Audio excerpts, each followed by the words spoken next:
Bismillahirrahmanirrahim. Enggak mudi. Syahrul Ramadan ni. Ala Rasulullah sallallahu alaihi wasallam. Syahrul Ramadan mu'allaqun baina as-sama'i wal ard.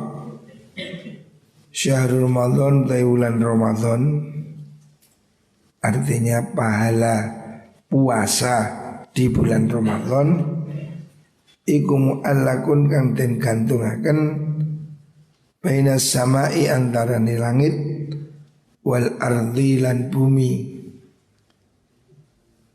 Puasa Ramadan pahalanya masih ditangguhkan antara langit bumi. La yurfa'u ora diangkat apa mengkono syahrul Ramadan ilallahi maring Gusti Allah illa bi zakatil fitri angin kelawan zakat fitrah. Orang puasa Ramadan belum sempurna sebelum dia melakukan zakat fitrah. Jadi Ramadan masih perlu disempurnakan dengan zakat. Di kemauan Islam, agama Islam ini selalu menganjurkan orang untuk peduli dengan orang lain. Kalau di bulan puasa dia melatih diri untuk sabar, tetapi dia juga harus dilatih untuk dermawan. Makanya puasa Ramadan harus disempurnakan dengan zakat fitrah. Zakat fitrah ini untuk menyucikan sempurna puasa Ramadan setelah dilakukan zakat fitrah. Asyuhada'u ta'i pira-pira wong mati syahid iku khamsatun ono limo. Mati syahid itu ada yang syahid akhirat, ada syahid dunia. Syahid yang dihukum syahid dunia ya orang mati dalam perang, itu syahid dunia dan akhirat. Tetapi ada yang syahid akhirat saja, artinya dia di dunia tetap dihukumi seperti kita mati biasa, disolati, dikafani, dimandikan, tetapi mendapat pahala mati syahid. Ada orang yang mendapat pahala mati syahid. Ada 5 orang, 5 kelompok. Yang pertama al-mat'unu wong kang loro pagebluk. Pagebluk itu pandemi. Kayak hari ini orang-orang yang mati di musim pandemi saat ini, musim Covid. Orang yang sabar, yang dia sudah berikhtiar tentunya dan ditakdirkan mati dalam musim pandemi ini, dia juga akan dihitung sebagai orang yang mati syahid.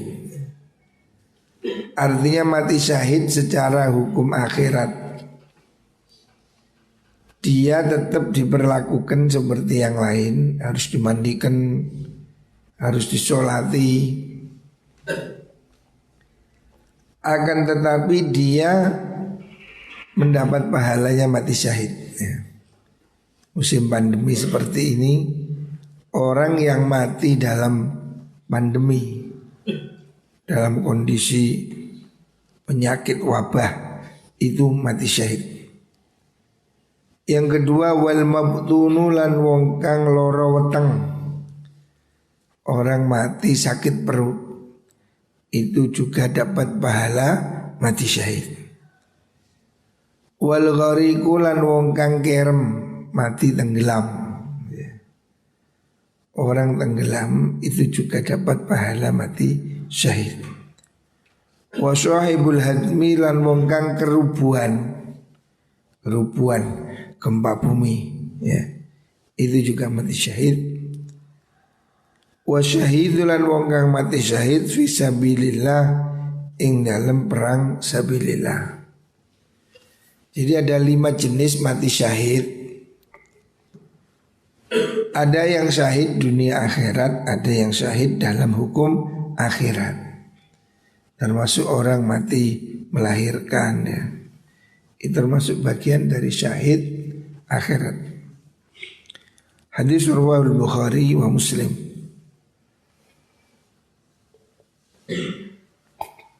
Selanjutnya qala Rasulullah sallallahu alaihi wasallam asyhru utawi wulan, hitungan hari dalam 1 bulan maksudnya. Ikutis atun songo wa isyruna lan 20. Hitungan hari dalam bulan Hijrah itu ada yang 29, ada yang 30. Fala tasumu mongko aja poso sira kabeh hatta taruhu sehingga ningali sira hu ing hilal. Jangan puasa Ramadan sebelum melihat hilal, tanggal masuk hilal.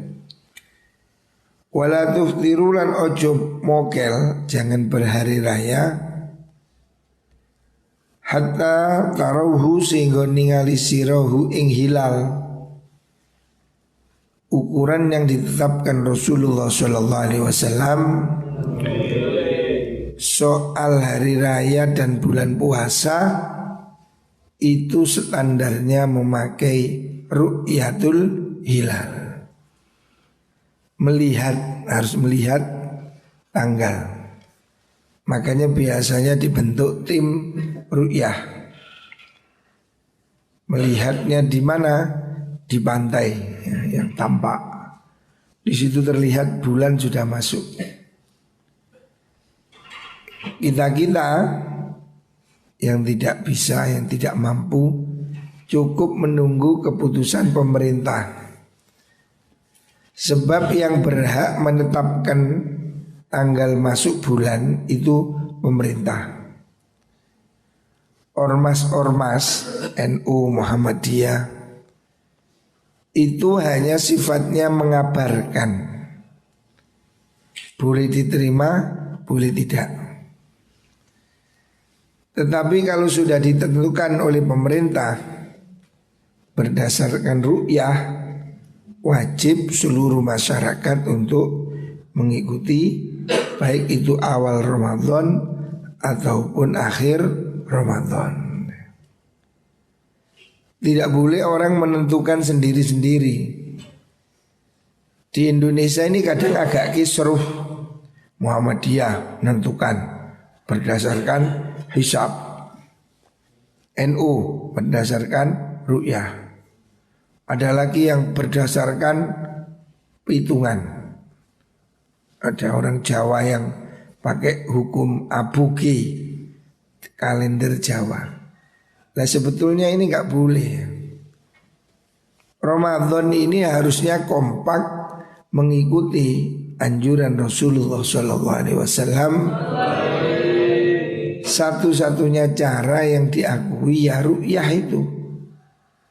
Ru'yah itu sudah yang standar. Bab ru'yah ini kan semua orang bisa melihat.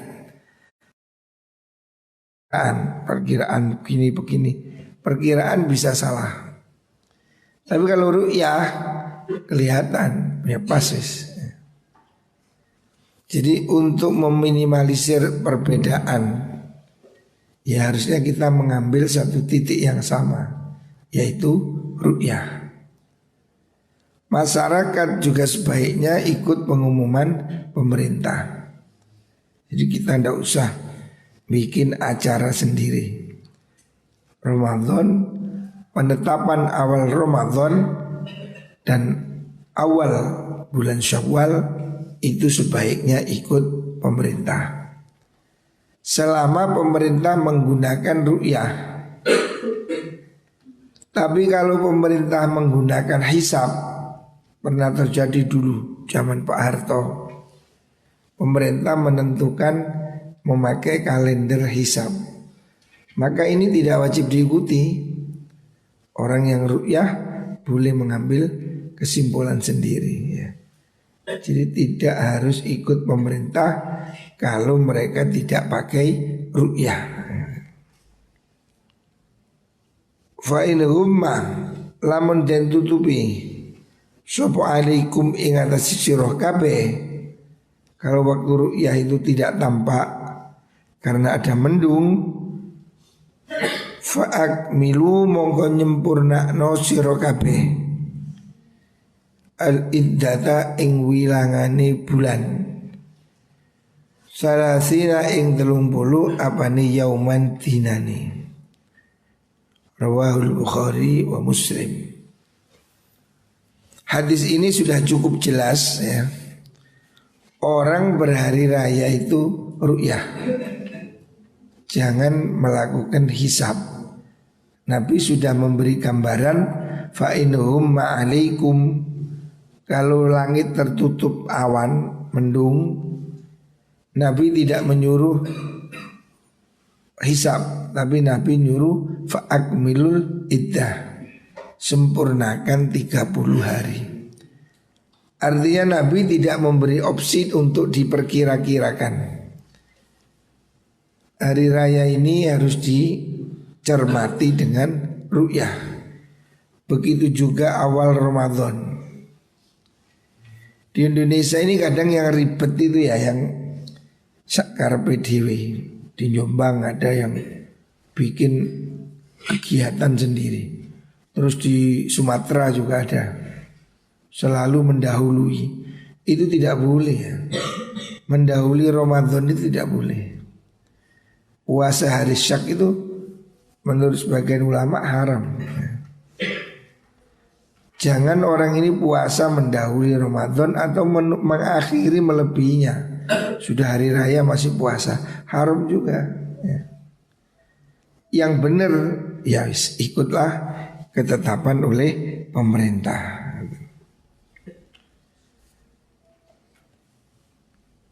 Aurfus shad sahibud daini utawi wong kang duwe utang. Perhatikan ini, sing seneng utang rungokno, jangan suka berhutang, apalagi ngemplang. Siapa orang hutang, maka dia akan maksurun, iku kang den tahan. Bidainihi kelawan utangi mengkono sahibuddin fi qabrihi ing dalam kubure sahibuddin. Orang yang masih punya hutang itu tetap akan dituntut sampai hari kiamat. Jadi orang yang hutang ini jangan enak-enakan. Siapa orang punya hutang wajib nyaur. Walaupun tidak ditagih, orang hutang tetap hutang, tetap wajib bayar.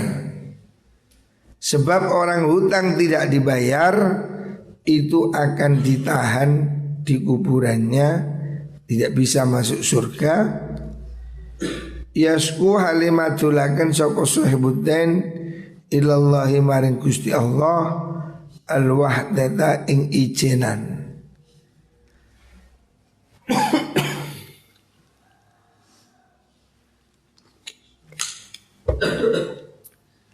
Orang yang punya hutang ini tidak bisa pergi ke surga, ditahan di kuburnya, kesepian, tidak bisa naik. Makanya kalau kamu orang tuamu punya hutang, kamu harus segera membayar. Dan warisan tidak boleh dibagi sebelum dibayar hutang. Yang merasa kamu punya hutang, hati-hati. Hutang akan membuat kamu terganjal, tidak bisa masuk surga. Makanya hidup ini belajar sederhana. Jangan suka berhutang. Apa mana wis utang terus ngemplang. Wah, ini bahaya. Kata Rasulullah SAW, siapa orang hutang dengan niat ngemplang, utang tapi memang sengaja mangkir, tidak mau bayar. Siapa mangkir tidak bayar hutang, maka dia kelak akan dihadapkan kepada Allah dengan tuduhan pencurian. Hutang tidak mau bayar itu sama dengan mencuri, dosa. Makanya jangan seneng-seneng utang ya, kepada siapapun ya. Walaupun itu kredit pemerintah umpamanya. Walaupun itu miliknya bank atau milik siapapun, yang namanya hutang tetap hutang. Jangan meremehkan hutang ya. Ilingan catatan di hutang di catatan. Jangan sampai kamu punya tanggungan hutang. Rawahu Tabrani. Sahibudzain utai wong kang duweni utang iku maghlulun den belenggu fi qabrihi ing dalam kuburane wong, la yufikahu ora la yafukuhu ora bisa bebasaken hu ing sahibuddin apa illa qadha udainihi angin nyauri utange mengkono sahibuddin. Jadi orang mati punya hutang itu dipenjara sampai dia nyaur. Ya kalau keluarganya nggak tahu gimana, nah ini susah. Makanya biasakan kalau kita punya hutang supaya dicatat ya. Kalau kamu punya hutang supaya dicatat. Jangan ada orang hutang tapi niatnya ngemplang. Karena kalau dia mati, hutangnya ini akan jadi beban, jadi penjara yang dia tidak bisa lepas sampai hutangnya dibayar. Termasuk hutang nang koperasi barang itu loh. Jangan kamu ninggalkan hutang.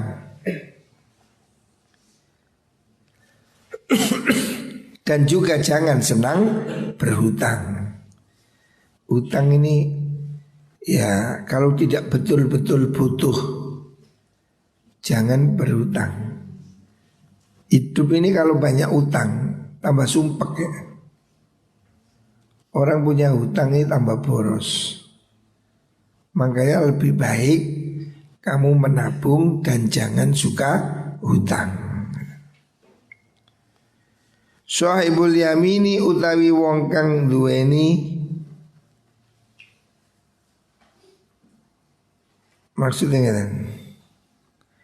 Sahibul yamini malaikat nggih. Malaikat kang jogo arah tengen. Manusia ini kan ada malaikat.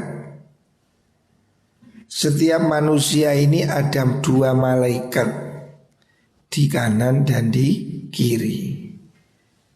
Sahibul yamini utawi malaikat kang ono arah tengen iku amirun dadi pemimpin ala sahibis simal ing atase malaikat kang ono ta arah kiwa.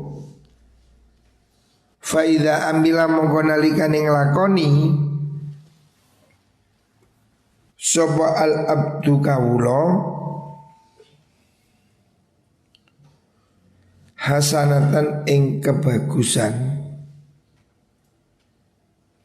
Kataba mongko nulis sapa sahibul yamin ha ing hasanah bi asri amsalia kelawan 10 pira-pira padane hasanah.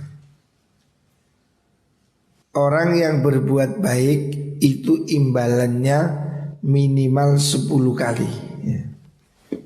Catatannya itu dinaikkan 10 kali lipat. Wa idza amila lan nalikane nglakoni sapa wong sapa abad sayyi'atan ing amal Allah fa arada nuli ngarepaken sapa sahibus simali malaikat kang ana sebelah kiwa ayak tubayan to nulis sapa sahibus simal ha ing mungkono sayyi'ah wala mongko dawuh lahu maring sahibus simal sapa sahibul yamin malaikat kang ana arah tengen ucap ngene amsik ngekero sira tahan dulu fayumsiku mongko ngeker sapa sahibul simal sita saatin ing dalem 6 pira-pira mangsa. Jadi malaikat yang sebelah kanan ini lebih hebat dari yang kiri. Malaikat yang kanan, malaikat yang mencatat amal kebaikan itu kontan. Kalau ada orang mengamalkan kebaikan, sedekah, zakat, baca Quran, langsung dicatat 10 kali lipat. Sedekah 1000 langsung dicatat 10.000. 10 kali lipat. Tetapi malaikat yang sebelah kiri ini tidak berdaya. Kalau dia mau nyatat ada orang berbuat jelek mau dicatat, tidak boleh sama yang kanan. Stop dulu, tahan. Nanti istighfar apa tidak. Kalau dia dalam 6 jam istighfar, tidak jadi dicatat ya. Jadi dosa-dosa kita ini harus segera dilebur. Makanya Al-Quran mengatakan wa'ad bi'is sayyi'atal hasanah. Orang yang berbuat jelek harus segera disusuli pekerjaan baik. Misal kamu habis melanggar, harus kamu susul baca Quran, istighfar ya. Setiap kamu berbuat dosa harus segera kamu setipu, harus segera dilebur. Dengan apa? Dengan amal baik, baca Quran, sedekah, wirid dan lain-lain. Siapa orang berbuat jelek kemudian disusuli perbuatan baik dan beristighfar, maka amal jeleknya disetipu, tidak jadi ditulis ya. Nah ini pentingnya kita harus kesadarannya untuk segera mensetipu ini. Kalau berbuat jelek, segera lakukan kebaikan sebagai pengganti. Jangan membiarkan perbuatan kita ini jelek, tambah jelek, tambah jelek, akhirnya tambah tidak karu-karuan. Jadi kalau kamu melanggar, berbuat dosa, segera lakukan hal yang baik supaya itu menjadi setipu, menjadi penghapus dari kejelekan. Fa in istaghfara lamun jaluk ngapura sapa wong Allah ing Allah minha saking mungkono sayyi'ah lam yaktub mongko ora nulis sapa ashabus shimal alihi ing atase abad syai'an ing suci-wici. Siapa orang berbuat dosa lalu beristighfar, maka catatannya tidak ada, dihilangkan. Tapi wa illam yastaghfir lamun orang jaluk sepuro sapa wong, kalau dia setelah melakukan dosa itu tidak menyesal, kataba mongko nulis sapa sahibus shimal alaihi ing atase abad sayyi'atan ing Allah wahidatan kang siji. Jadi kalau kamu berbuat jelek tidak istighfar, dicatat cuma 1. Tapi kalau berbuat baik dicatat 10 kali. Makanya kesempatan ini ya, selama kita masih hidup, ayo perbanyak berbuat baik ya. Apa yang bisa kita lakukan? Minimal di pondok ini ya, sholat sunnah, tahajud. Jangan sampai di pondok tidak pernah sholat tahajud ya. Usahakan, kalaupun tidak setiap malam, tetaplah usahakan kamu sholat tahajud. Begitu juga sholat duha dan wirid-wirid yang lain ya. Mumpung masih di pondok, kamu punya waktu yang lebih longgar. Kalau di rumah kesibukan sudah macam-macam. Makanya saya menyuruh yang di pondok ini jangan sampai tidak sholat berjamaah. Termasuk kamar timur, anak-anak dalam, perhatikan semuanya jamaah. Habis jamaah jangan maghrib sampai isya, usahakan tidak turun maghrib sampai isya. Baca zikir, baca Al-Quran, baca rotib ya. Ini waktu mustajabah. Jangan habis sholat lingkrung. Ada kamar buri ku penggawean itu. Perhatikan anak kamar timur, habis maghrib tidak boleh turun sampai isya. Semuanya. Ayo habis maghrib baca rotib, baca yasin, waqiah, tabarok. Itu wiritan ayah saya, yasin, waqiah, tabarok itu. Itu surat penting. Usahakan setiap hari 3 surat ini dibaca. Yasin, qalbul Quran. Yasin, surat Yasin itu jantungnya Al-Quran. Jadi penting surat Yasin ini. Faedahnya antara lain untuk ketentraman rumah tangga. Orang yang anaknya nablek-nablek itu kurang maca surat Yasin. Anak sing tambeng-tambeng itu bapaknya kon wiritan surat Yasin. Surat Yasin untuk kebaikan hidup kita, keluarga ya. Yang kedua surat Waqiah. Ini untuk mudahkan rezeki. Setiap hari jangan lupa baca surat Waqiah. Yang ketiga surat Al-Muluk, surat Tabarok, supaya kita diselamatkan dari siksa kubur.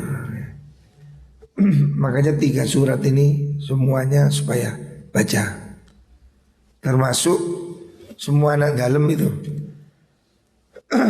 Yono, Samsul, Raihan, semuanya. Habis maghrib jangan balik ke kamar.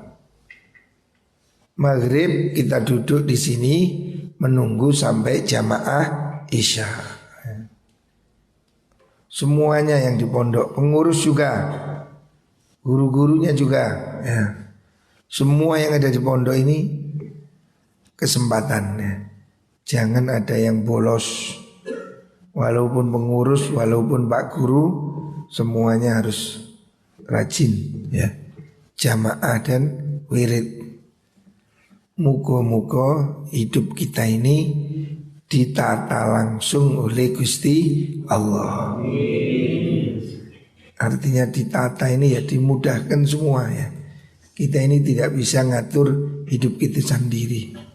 Yang bisa membantu hanyalah Gusti Allah. Muga-muga kabeh ilmune manfaat dan diberi Allah kesehatan ya. Penting sehat ini penting ya. Hari ini masih banyak kasus COVID ini tidak main-main ya. Masih banyak kasus COVID ini. Ada kemarin kiai juga sahabat saya sekarang dirawat kasus COVID. Makanya saya ingatkan semuanya ya, jangan keluyuran. Diem di rumah, diem di pondok, ini ibadah ya. Dan selalu usahakan jaga tubuh sehat. Kalau ada keluhan, segera berkumur pakai air garam ya. Garam buat kumur. Termasuk minyak kayu putih, ditaruh di hidung, masker, diminum juga, dioleskan juga ya. Kita harus hati-hati ya. Kasus ini masih tinggi ya. Jangan ngeluyur, jangan pulang. Kita di sini berdoa pagi sore, baca rotib, muka-muka dibentengi oleh Allah Subhanahu wa ta'ala. Semua santri muka-muka diberi selamat okay, dengan berkahnya bacaan Rotibul Haddad.